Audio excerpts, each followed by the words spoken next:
Our life consists of various moments. Some of these moments are remembered for a lifetime, or for the next 20 years, or 5 years. But there are unpleasant moments, there are pleasant ones, different kinds. What moments from your life would you like to remember?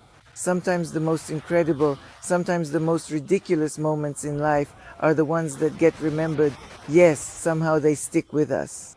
Right now I'm not talking about time jumps, which I mentioned when? Yes, just recently. Just a few short days ago, I specifically talked about these intriguing time jumps. When you vividly see these significant jumps in your early youth, or even in your present-day life, and then they unexpectedly happen to you 5 whole years, or perhaps just a single year later, people tell you that's déjà vu. Don't believe it! It's just that no one can explain it? Or rather, of course, they can explain it, but if you explain it as your time jump during sleep, yes, meaning you traveled 20 years ahead in your life in just one dream and that's it, then you have to acknowledge many other things as well. And then the power structure will collapse. You see, all these little things hit the unstable system of power very hard. The system of power is very unstable, and that's why a lot of knowledge is hidden from us. If you were told everything, would you really obey or talk about God? What if the world is arranged completely differently? But here you see, there's no need to prove anything to anyone, because dogmatism has a very strong influence on a person. It also affects the human psyche.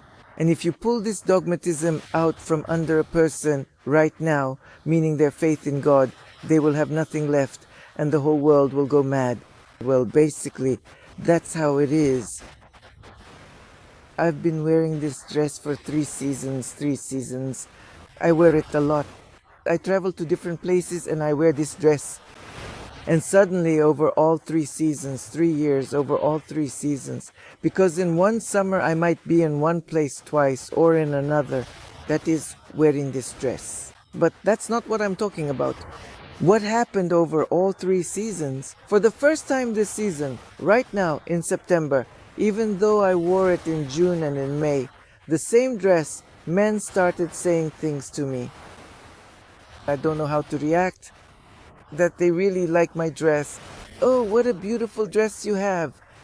Men, but not young men and not old men, but exactly those of middle age, somewhere around, 50 years old. Men of that age are usually married. When they ride the elevator with me, they always make a point to say, "What a beautiful dress you have." The first time I was stunned, because generally speaking, men don't say things like that to women. Maybe some man might say it at a ball or in a restaurant.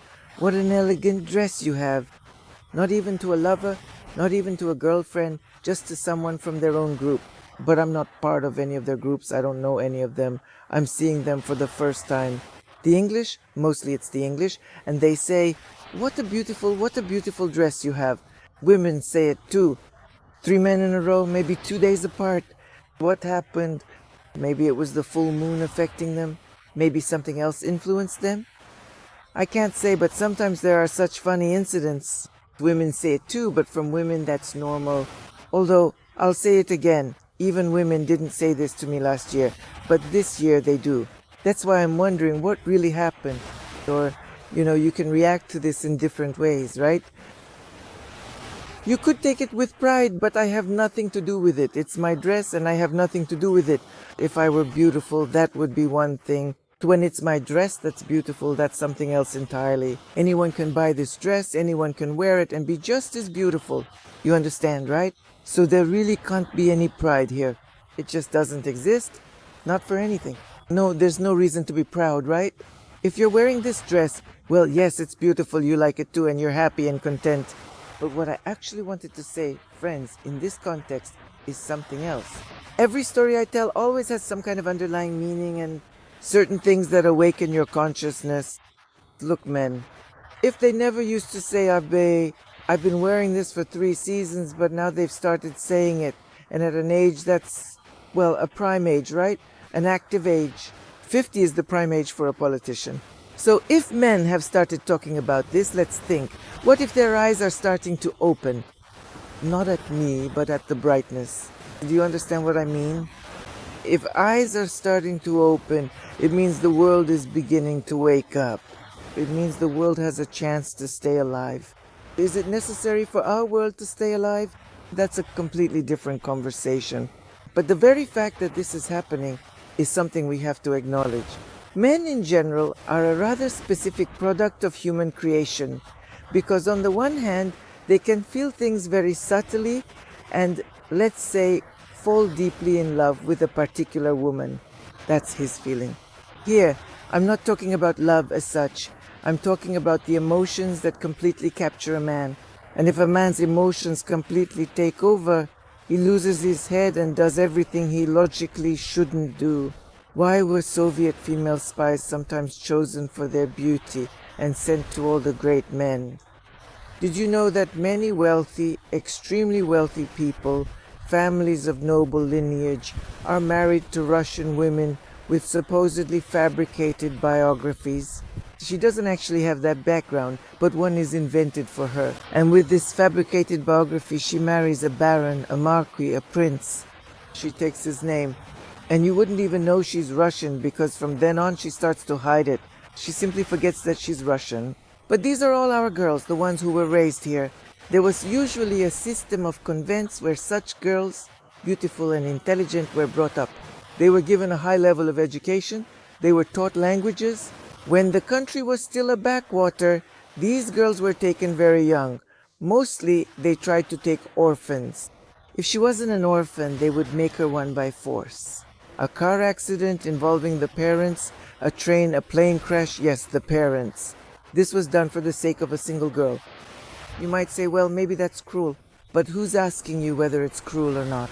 When a girl like this is needed by some official, let's say Beria or his assistant or Chkalov, didn't you know that Chkalov had his own convent of girls whom he raised and then sent all over the world? Spain, Italy, France, America, and all of them were girls, Chkalov's companions. Well, companions, I mean like his protégés, right? But his companions were those he had raised. And it was cruel, yes. They ruined destinies, yes. They ruined the destinies of princes and barons, yes. Well, that's the kind of world it was. Maybe it can wake up a little, come to its senses and rise from its slumber. Maybe something good will happen to us and we'll start to look at our lives differently. After all, we rely on men. They are our strength, our support, our pedestal in life, our men. So cherish your men, love them, don't nag them with quarrels and scandals, but nurture them with your attention and care, give them more of your time. Of course, men are your pedestal, but you are the head and you can turn your pedestal in any direction you wish. September 26, 2025. I am Tanya Karatsova, Said Burkhan. Have a good day.